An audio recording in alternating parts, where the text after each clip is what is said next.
without hesitation. Catch!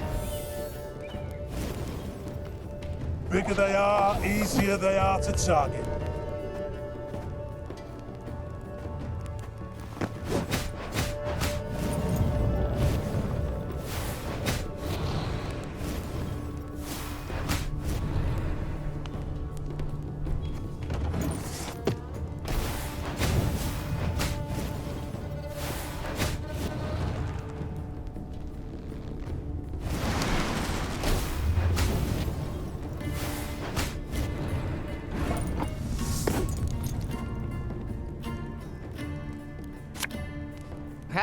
Not supposed to be any smoke.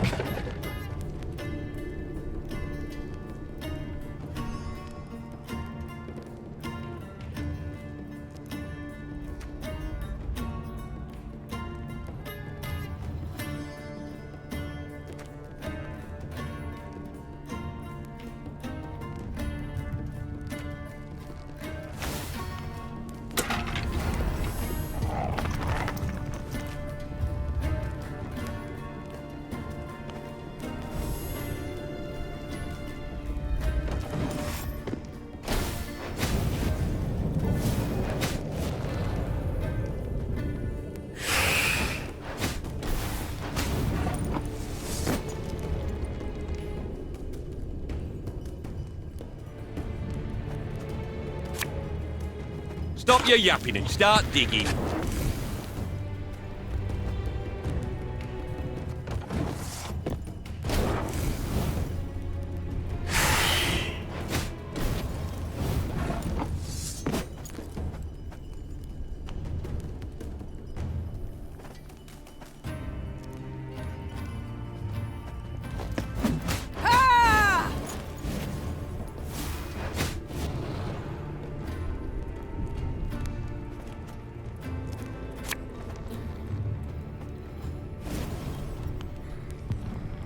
Left, right, left, right.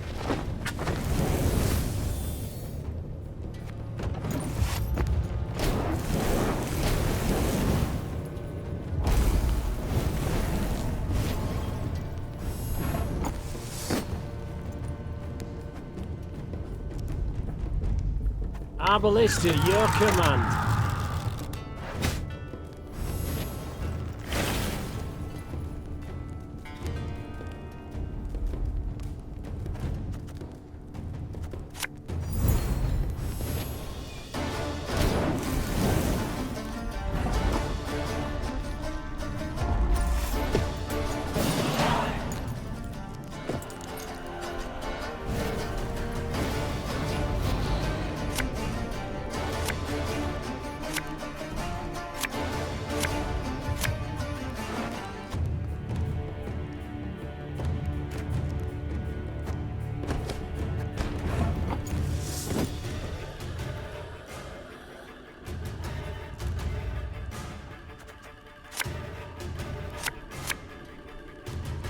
As you command.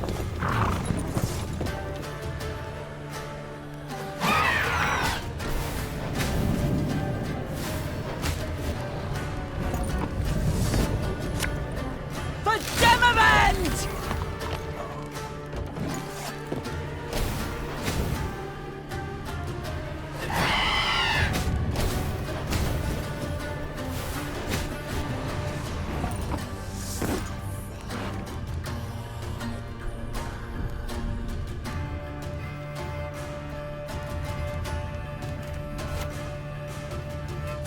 Again and again and again.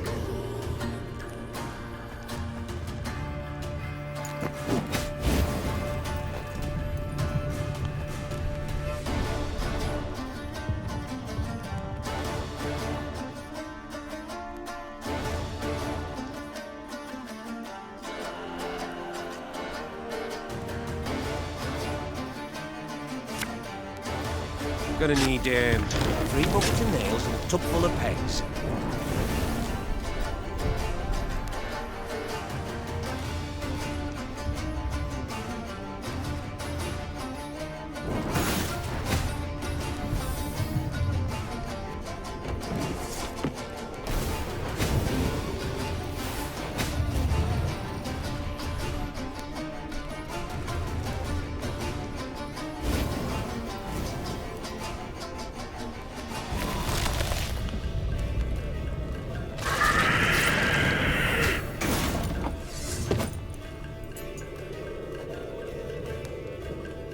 armor won't say.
Enough chit-chat. Draw your weapon.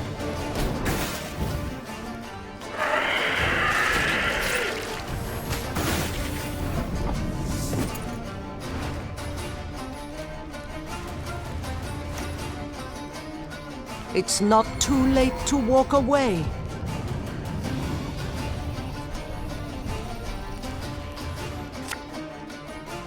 Getting to work.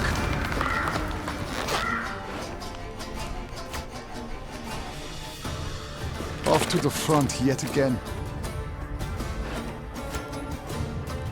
Quiet, or the Commissar will hear.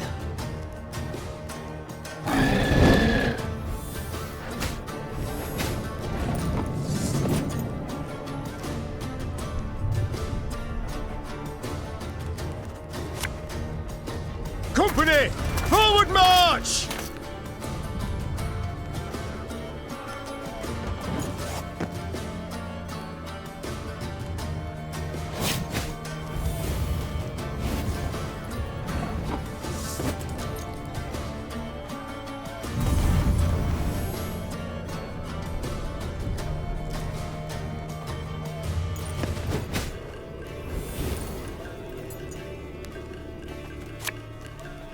And just when you thought things were about to get dull.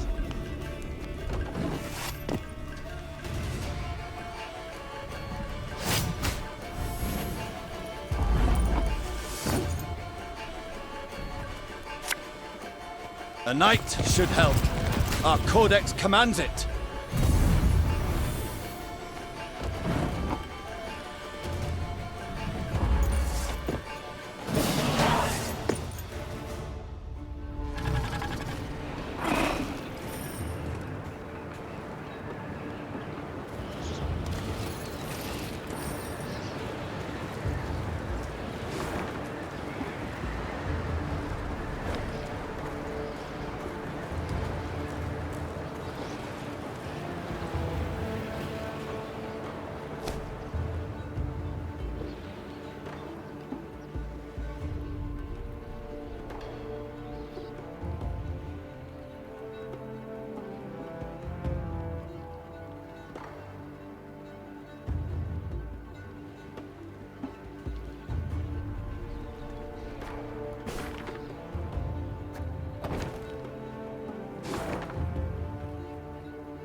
Meve rode on in silence, endeavoring to work out the length of her exile thus far.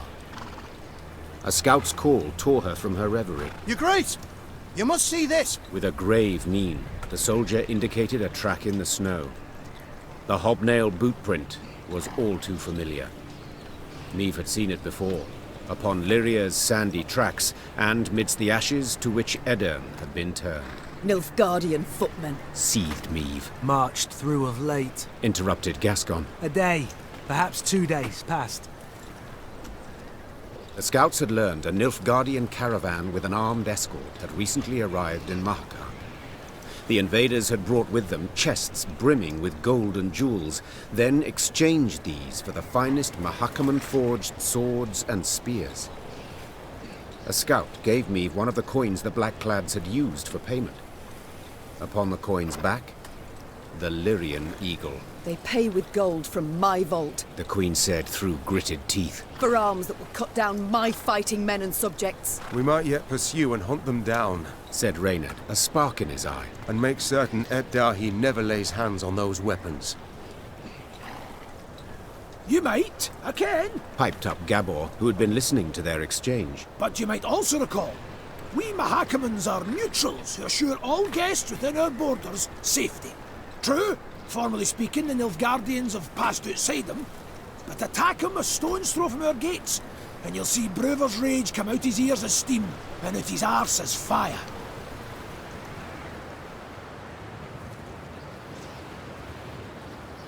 Gabor, forgive me. Said the Queen. This caravan we must attack. I must stop the Nilfgaardians. And entirely apart, I shall be quite content to watch Brewer spew fire. Gabor's mouth gaped as he tried to protest, but the Lyrian soldier's laughter drowned out his grunts. Meve gave the signal to depart. Soon after, Queen and company descended upon the foe's caravan, and a battle ensued.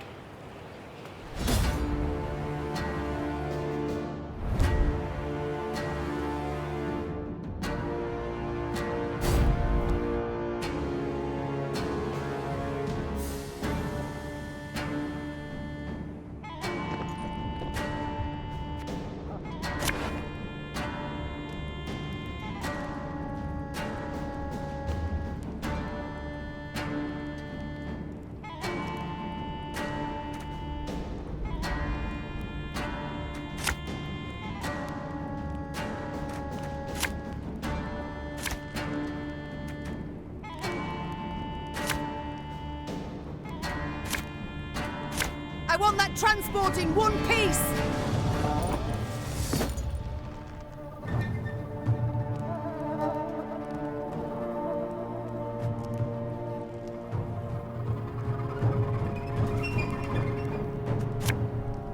Naturally.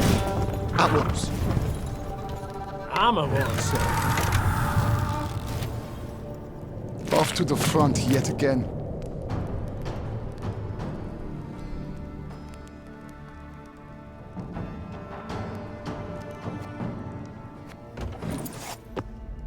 Ah!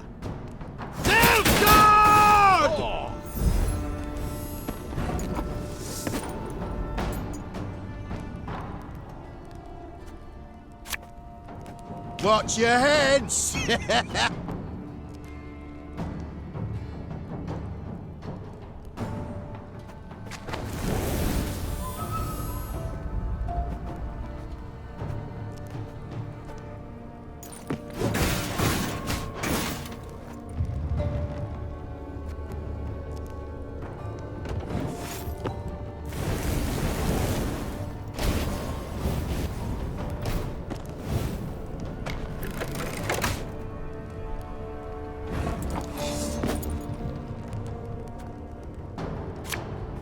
Left, right, left, right.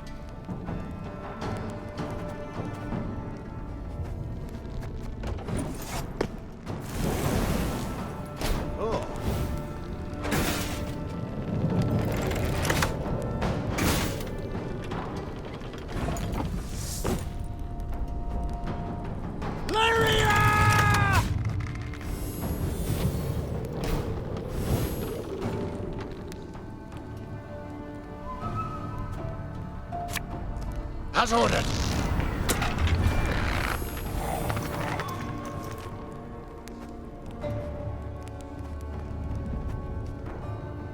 Again and again and again. Catch! I said I wish to capture the transport!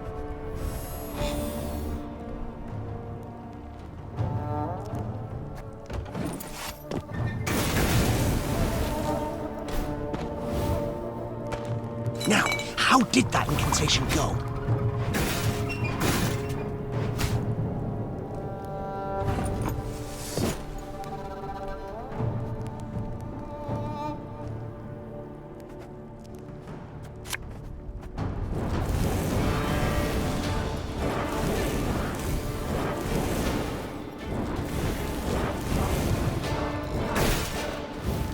The transport's ours.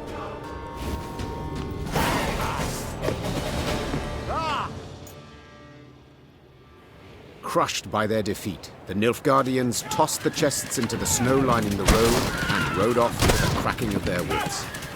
One chest burst open, revealing a weapon wrapped in greased leather. Gascon removed the leather and held aloft a sihyl that shone with newly forged luster. He examined it from all sides, then put his thumb to its blade. Blood immediately squirted out. Ooh! Sharp bastard. He said, clearly impressed. Hearing these words, Gabor unexpectedly burst out laughing. What's got you so tickled, if you don't mind my asking? Custom holds. The first words out a warrior's mouth upon seeing a sihyl become the blade's name. So, congrats. You've dubbed it. Gascon stood there awkwardly as Meve took the weapon from him. I'd have chosen a different name personally, one with a bit more dignity. But Sharp Bastard has an undeniable charm. And I cannot wait to try it out on Nilfgaardian plate. Aye, but perhaps nae in Mahakam. Gabor interjected. You've made a fine enough mess for yourselves as is. Gonna need to amend for it somehow. And that'll nae be easy. Tidings of Meve's deeds soon reached Bruverhoog's meaty ears. And though there was no fire, despite Gabor's insistence to the contrary, there was also no doubt the Elder-in-Chief was livid. Only the Zigrin's intercession on their behalf kept the Lyrians from being thrown out of the mountains.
Pissing in the mort? Oh, you're dead.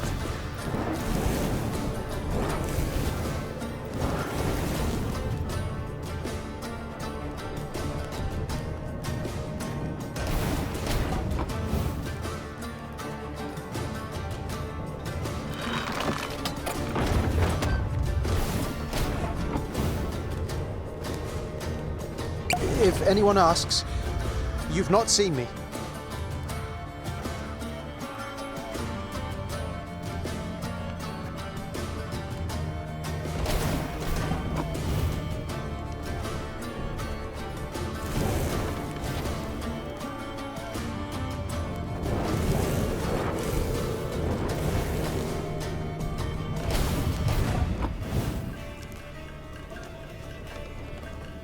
There's been a mistake.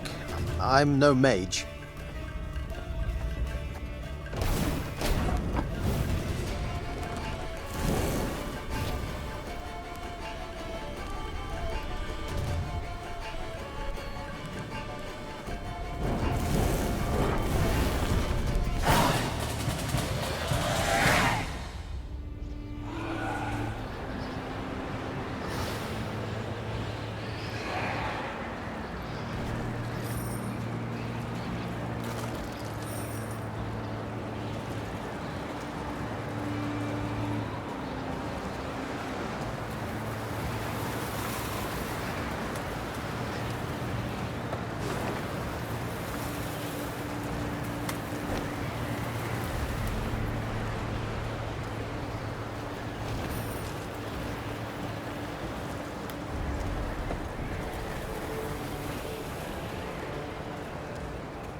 We shan't pass this way. Oh, rain it. Whatever would we do without you? Plummet off the cliff like lemmings, no doubt.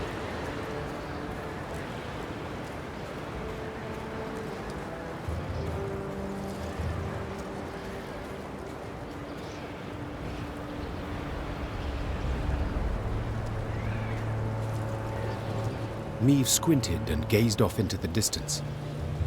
It seemed to her that hundreds of black patches covered the peaks on the horizon. Once she had ridden up closer, she realized these were the windows of homes carved out of solid rock. Our pride this was, sighed Gabor. Burra's Rump. A city carved out of mountain rock. Hundreds of miles of tunnels, dozens of steelworks, smithies and forges. Now, it's a vast lair to monsters. They ooze from underground, weave their nests, hatch their young, and when hunger hits them in the gut, they prowl down into the pass. Meve stood at the entrance to the underground city.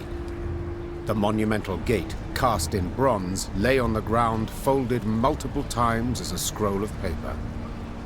Out of blackened windows oozed a stench of rotting meat and mold. The Queen bent an ear to hear water dripping, and, in the distance, a metallic scraping. A sound akin to chitinous scales rubbing against rock. The soldiers await your order, Your Grace, said Reynard quietly, as if he feared he would wake the beasts asleep in the caverns. Do you recall my words as we fled Lyria? Said Meve, turning to Reynard. You swore you would retake your crown, even if you had to penetrate hell to do so. Time to follow that oath. The Queen inhaled deeply and stepped forward, her sword raised and prepared to strike or parry. Moments later, it was swinging, fighting, as the current tenants of Burra's Rump came out to meet her.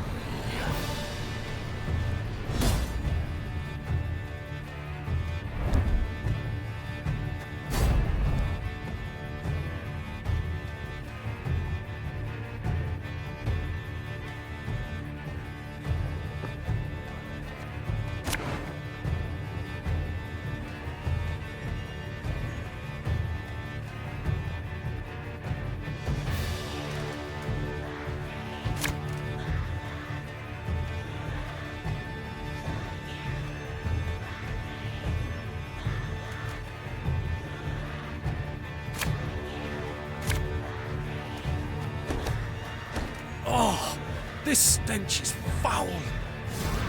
I'd like to make it known that us gnomes don't run so fast. You know, in case you were planning to skip out on the quick.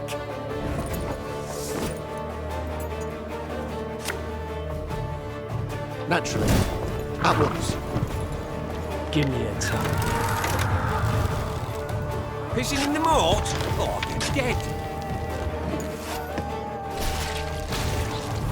Ah, damn it! They're hatching! Place is about to swarm with creepers!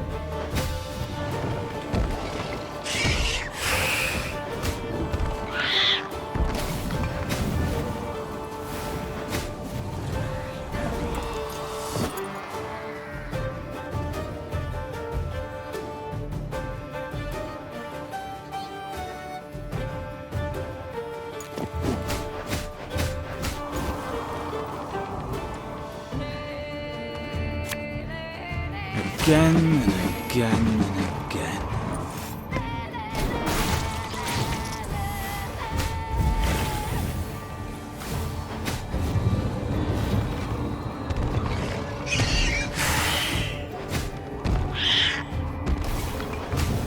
Though I walk through the valley of darkness, I shall fear no evil.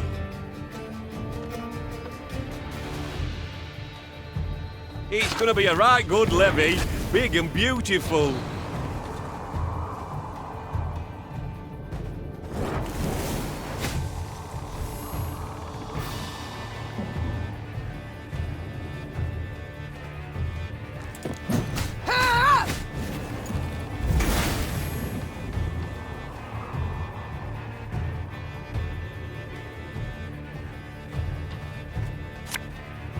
I'll fight to my last breath.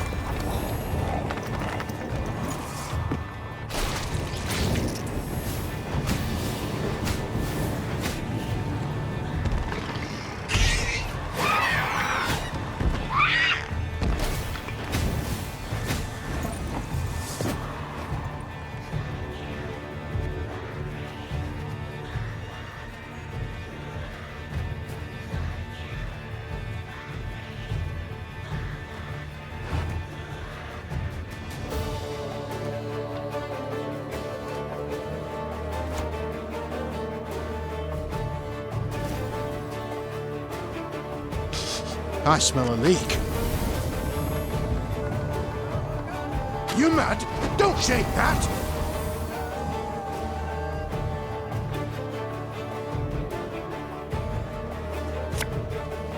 As ordered.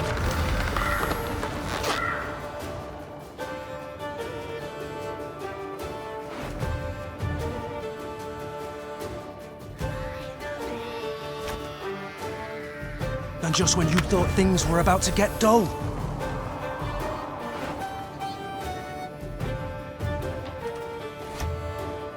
An army's a waste of time for one like me.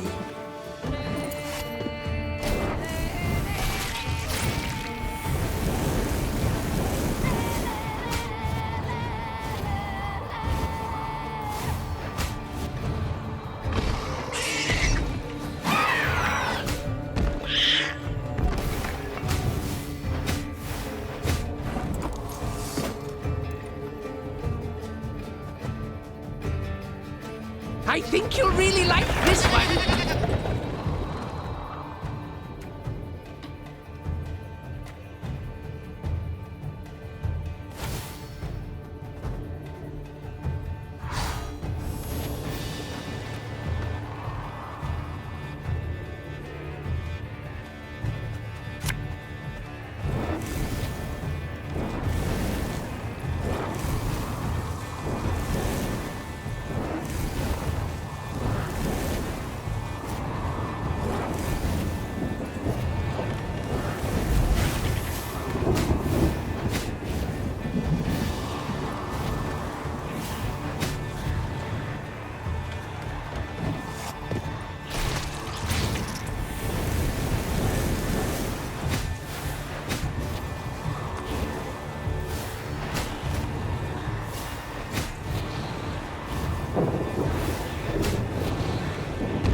Forward march!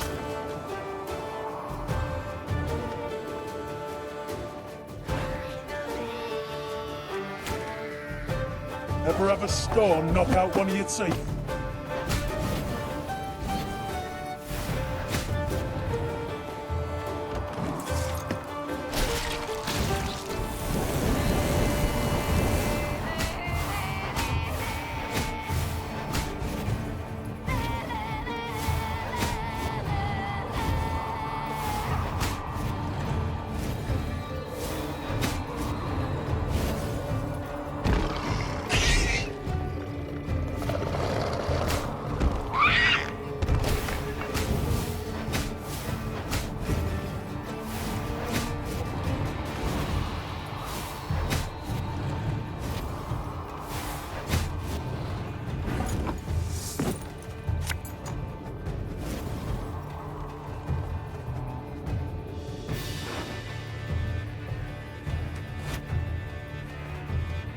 Have it the white of an eye from half a league away.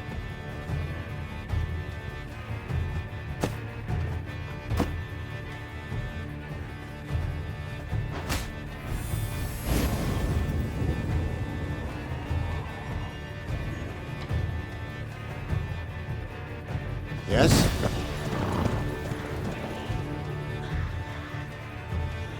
Our ballista, your command.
Though wounded, Meve approached the Shaelmar, which lay writhing on the ground.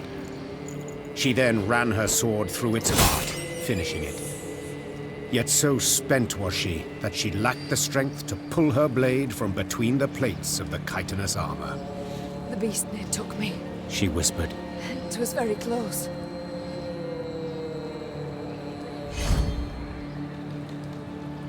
The Lyrians reached a vast hall that had once served the clans as their meeting room. The stone benches were covered in sticky slime and insectoid eggs, while bats of varying size hung from the crystal chandeliers. Gascon rummaged through old, weathered bones, surely hoping to find something of value. Gabor, in turn, was at a shut and locked door, grappling with it as if it were a deadly beast. The door finally gave way with a sigh, and the dwarf raised his arms in a triumphant gesture.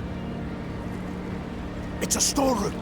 Should hold miner's tools aplenty, he said, enthused. Some barrels of alchemical brews in here too.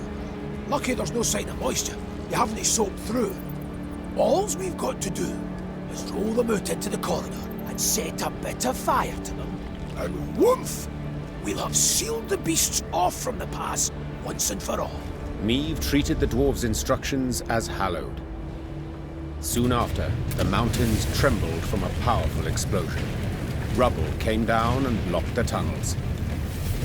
They say the plumes of smoke escaping the window openings in the rock could be seen as far as Aldersburg.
Dark clouds hovered over the horizon, and a strong gale snapped their banners. Damn it, a storm's coming. Gabor! Take us to the nearest settlement. We must seek shelter. Soon the Lyrians arrived in Stuhlkamp. The town square proved full of folk. Several dozen dwarves, laden with large sacks and satchels, stood about in smaller groups. When a thick snow began to fall, the dwarves cheered. Tears streamed down the cheeks of several, but Meve could not tell if they issued from some fortuitous occurrence, or if the strong wind had wrung moisture from their eyes. What is it we witness? Why do they rejoice at a snowstorm? Asked Meve, pulling her hood over her head. Well, the blizzard's good cause to postpone their expedition by another day, Gabor responded. See, they've been conscripted by drawn lots to be settlers, found homes in a village in Blackbrook Vale. 7 expeditions have gone that way already, and none survived longer than a year. Valley's cursed, no two ways about it. Intrigued, Meve proceeded to speak with the settlers' leader. He confirmed Gabor's claim.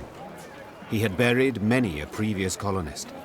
All had been abnormally thin, pale, prematurely greyed, as if some wraith had drawn the lifeblood out of them. Once the dwarf had finished his tale, he gripped the Queen's hand firmly, and promising a generous reward, begged that she and her Lyrians accompany the expedition to Blackbrook Valley. Tain't far.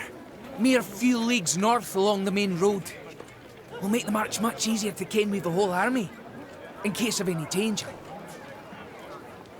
I know not how useful our swords can be against curses and spectres, said Meve. but leave you bereft and in need I will not. We shall march with you into Blackbrook Vale and see to it that you are safely arrived. Then we will march on. The dwarf sped off to announce the good tidings to his settler brethren. By the time the blizzard had abated, they were ready to march.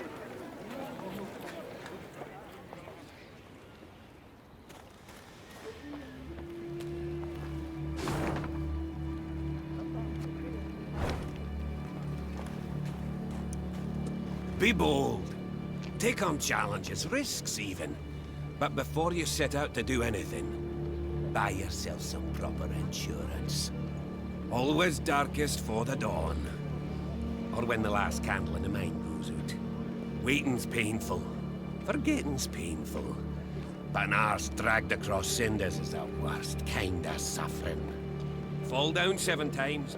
Waiting's always.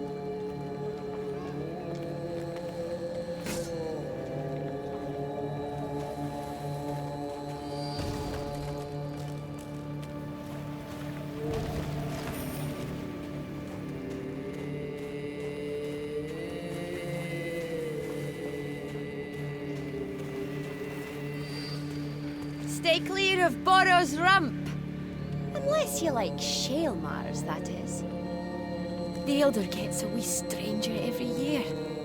Scary to think where he'll be 100 from now. I'd cut my beard, but I haven't yet received written permission. Stay clear of the Elder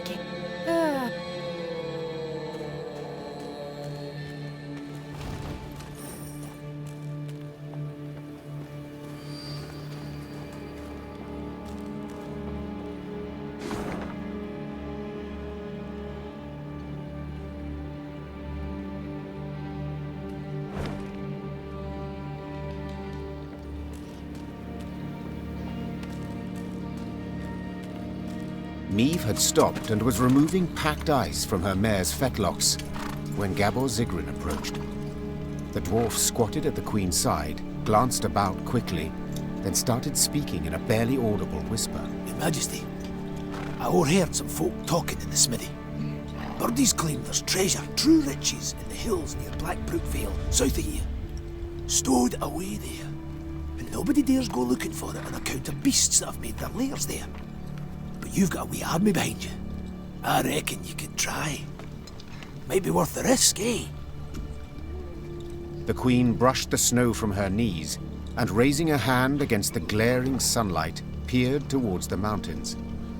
Though tempted, she had doubts. To start, the rocky scree at their feet warned clearly of avalanches. I shall think on it, she answered, before vaulting into her saddle.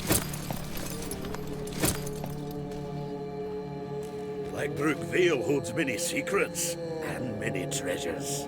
Discover your hidden Discover your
Yes?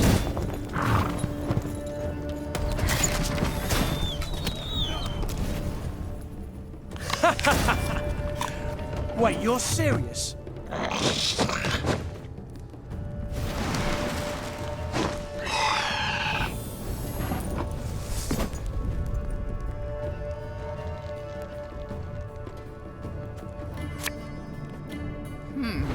What? Oh, yes, I'm on it.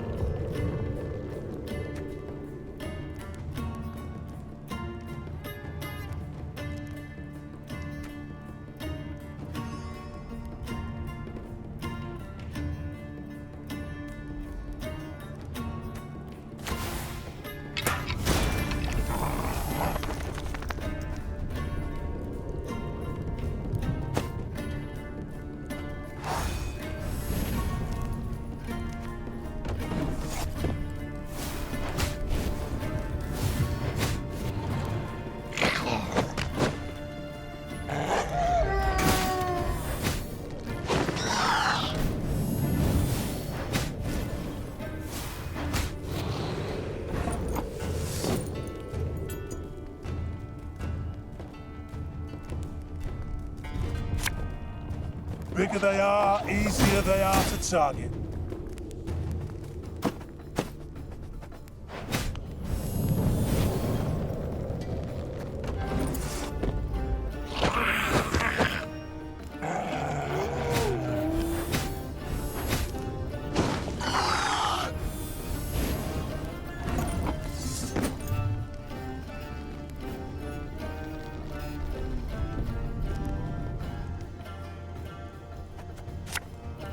You mad? Don't shake that!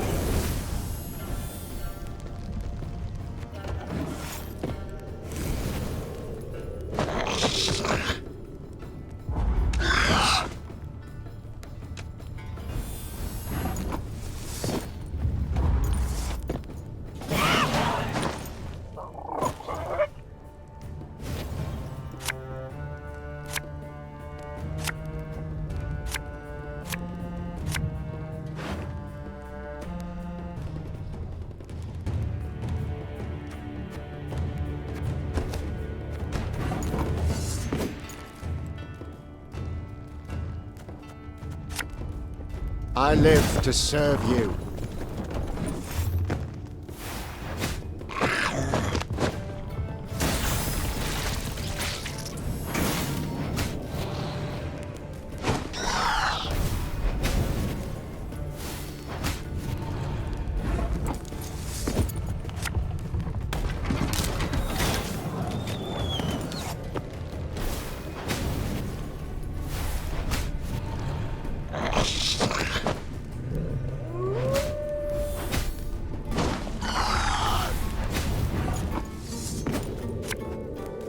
An army's a waste of time for one like me.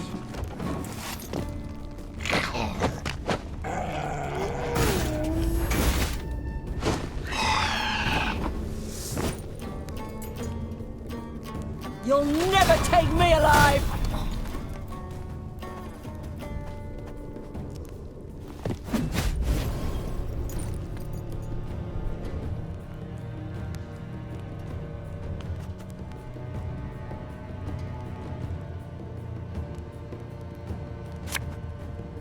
What you looking at?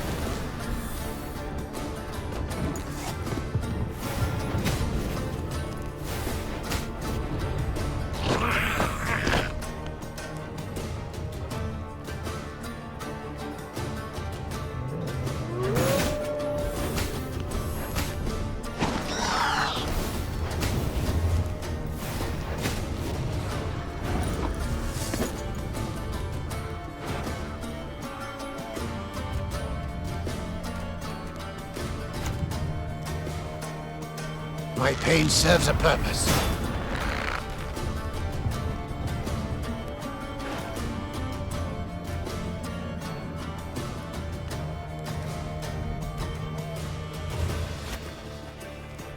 Left, right, left, right.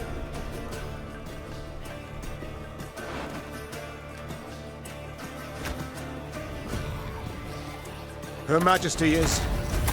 Exceptional. Our ballista, your command.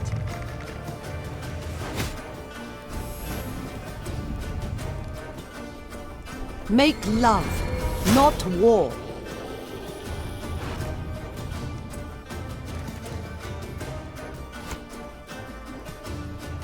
This could hurt.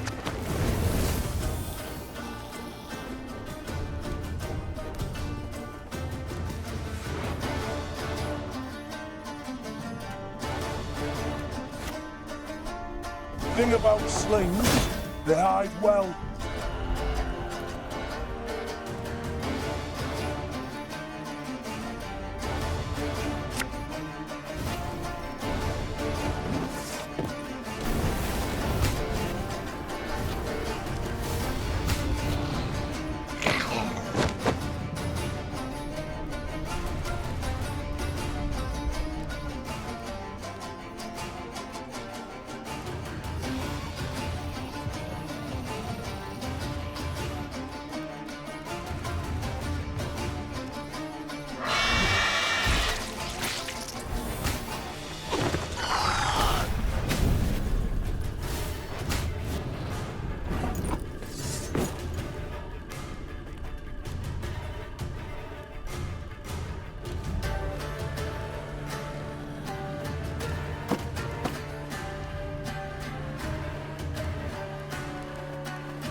Armor won't save.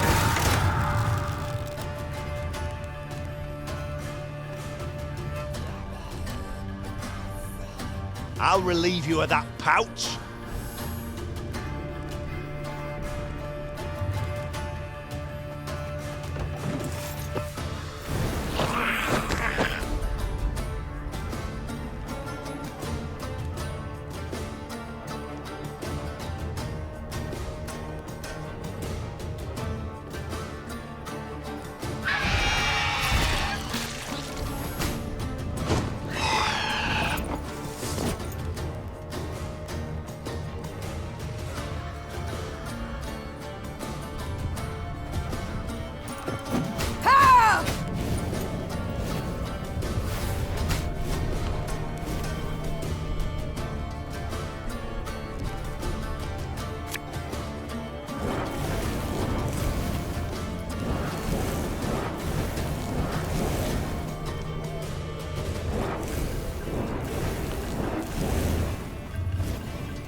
Her Majesty knows what she's doing.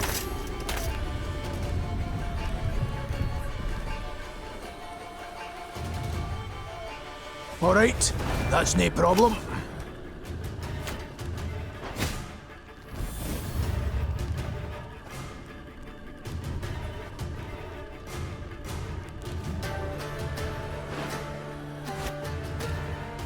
Off to the front yet again.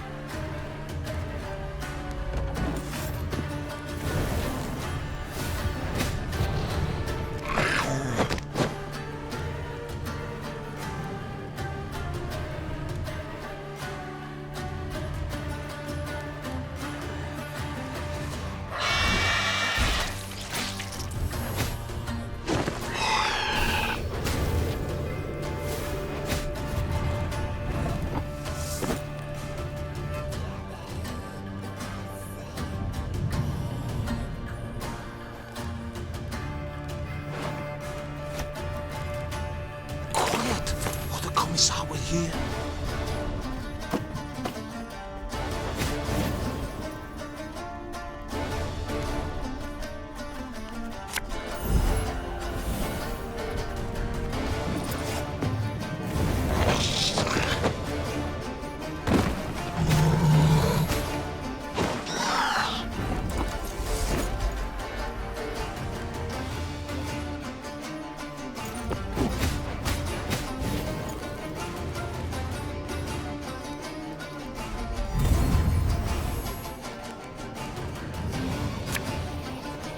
The unworthy shall be punished.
Blackbrook Vale holds